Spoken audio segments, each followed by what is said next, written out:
भगवान श्री राम हिंदुओं के आराध्य देवता है। धार्मिक मान्यताओं के अनुसार भगवान श्री राम का जन्म अयोध्या में त्रेता युग में हुआ था। भगवान राम विष्णु के 7वें अवतार माने जाते हैं।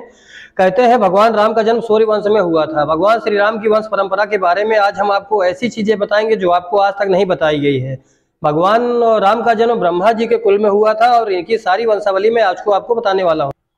ब्रह्मा जी से मारीच हुए और मारीच के पुत्र कश्यप हुए।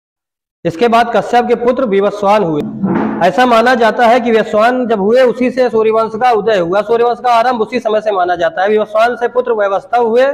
वैवस्ता मनु के 10वें पुत्र हुए इल, इक्ष्वाकु, कुशनाग, नाभाग, अरिष्ट, धृष्ट, नरिष्यंत, करुष, महाबली, सर्याति और पृषद। भगवान राम का जन्म वैवस्वत मनु के दूसरे पुत्र इक्ष्वाकु के कुल में हुआ था।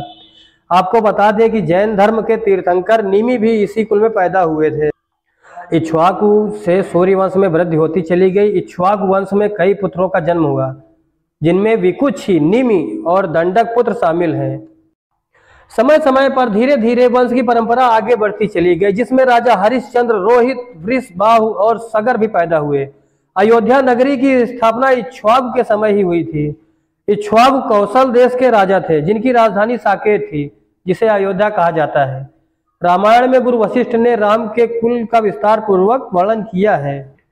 इक्ष्वाकु के पुत्र कुक्षी और कुक्ष के पुत्र विकुक्ष हुए। इसके बाद में विकुक्ष की संतान बाण हुई और बाण के पुत्र अनरण हुए। समय के साथ यह क्रम चलता रहा, जिसमें अनरण से पृथु और पृथु से त्रिशंकु का जन्म हुआ। त्रिशंकु के पुत्र धुंधुमार हुए। धुंधुमार के पुत्र का नाम युवनाश था। युवनाश के पुत्र मानधाता हुए और मानधाता से सुसंधि का जन्म हुआ। सुसंधि के 2 पुत्र हुए, ध्रुव संधि और प्रसेनजीत। ध्रुव संधि के पुत्र भरत हुए। भरत के पुत्र असित के होने के बाद फिर असित के पुत्र सगर का जन्म हुआ। सगर अयोध्या के सूर्यवंशी पराक्रमी राजा थे। राजा सगर के पुत्र असमंजस हुए। इसी तरह से असमंजस के पुत्र अंशुमान और अंशुमान के दिलीप हुए। दिलीप से प्रतापी राजा भागीरथ पुत्र हुए, जो गंगा को कठोर तप के बल पर पृथ्वी पर लाने में सफल हुए। भगीरथ के कुल कुकुत्स हुए और कुकुत्स के रघु पुत्र हुए। रघु के जन्म होने पर इस वंश का नाम रघुवंश पड़ गया, क्योंकि रघु बहुत ही प्रतापी और पराक्रमी ओजस्वी नरेश थे। रघु से उनके पुत्र प्रवृद्ध हुए। प्रवृद्ध से होते होते वंश आगे बढ़ता चला गया, जिसमें नाभाग हुए। फिर नाभाग के अज हुए। अज के पुत्र दशरथ हुए और दशरथ अयोध्या के राजा बने।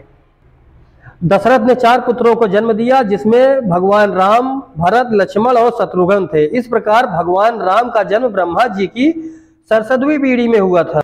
इस बात की पुष्टि वाल्मीकि रामायण में 1 से 59 से 72वें श्लोक में मिलती है। तो मित्रों, क्या आप सबको पहले पता था कि भगवान राम की वंशावली क्या है? अगर आप चैनल पर नए हैं तो चैनल को सब्सक्राइब कर दें और वीडियो को लाइक कर दें, जिससे ऐसे ही रोचक जानकारियां आप तक पहुंचती रहे।